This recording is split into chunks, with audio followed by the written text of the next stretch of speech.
آپ حضرات بھی اس بیان کو غور سے سنیں، امید ہے کہ آپ کو فائدہ ملے گا۔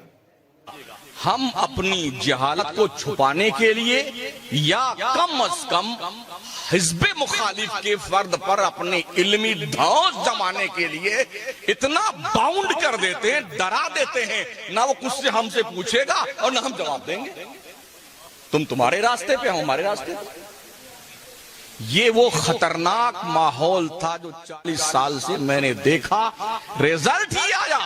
ہماری سنی قوم، جس قوم کے لوگ ہندوستان میں 90% صرف جلسہ جلوس کرتے ہیں، کھربوں روپے پر ایئر جلسوں پہ ہم سنیوں کے خرچ ہوتے ہیں، اللہ کی عزت کی قسم جتنے جلسے ہمارے ہوتے ہیں ہمارا سنی اتنا ہی جاہل ہے۔ غلط تو نہیں کہتا میں؟ کیوں؟ یہ انرجی جو ہم صرف کر رہے ہیں، یہ پیسے جو ہم خرچ کر رہے ہیں، اس کا ریفنڈ کیا ہے ہماری قوم کو؟ کیا ملا ہماری قوم کو؟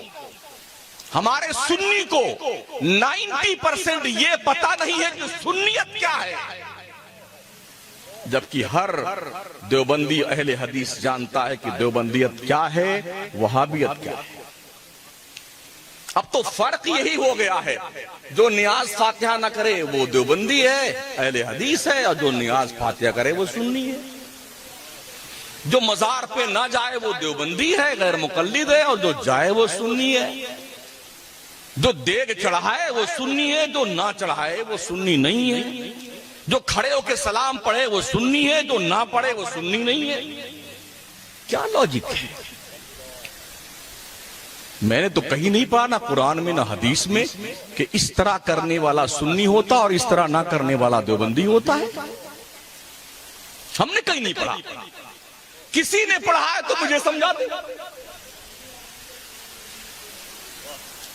حالات یہاں تک بگڑے ہیں ہمارے سنیوں کے، جو زیادہ گالی بکتا ہے وہ ٹناٹن سنی کہا جاتا ہے، جو نماز نہیں پڑھتا وہ پکا سنی کہا جاتا ہے، اللہ ماشاءاللہ، اور جو نمازی بہت زیادہ ہے دیوبندی لوگ۔ دل کے پھپھولے جل اٹھے سینے کے داغ سے، اس گھر کو آگ لگ گئی گھر کے چراغ سے۔ پوچھئے شفیق ملت سے، کیا نماز چھوڑ کے ولایت کا یہ درجہ ملا؟ پوچھئے خواجہ معین الدین چشتی سے، کیا نمازیں آپ نے چھوڑی؟ ہم نے جب ان کی ہسٹری پڑھی تو میرے خواجہ نے 70 سال تک یہ پیٹھ زمین سے نہیں لگائی ہے سونے کے لیے۔ کیا بات